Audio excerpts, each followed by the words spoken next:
front of me is the DOOGEE V20, and let me show you how to remove Chrome data. So first of all, just open your browser, then tap on Settings icon and go to History. Not Downloads, but History. And then click on Clear Browsing Data, where you will find Basic and Advanced options. Under Basic, you've got Browsing History, Cookies and Site Data, and Cached Images and Files. And then under Advanced, you've got a few more, which are Saved Passwords, Out of In-From Data, and Site Settings. Obviously, you can mark those that you would like to remove. For example, if you would like to still have your Out of In-From Data, just unmark it and then it will not be deleted.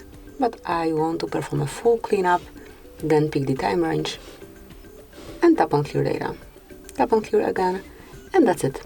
So thank you for watching. Please subscribe our channel and leave the thumbs up.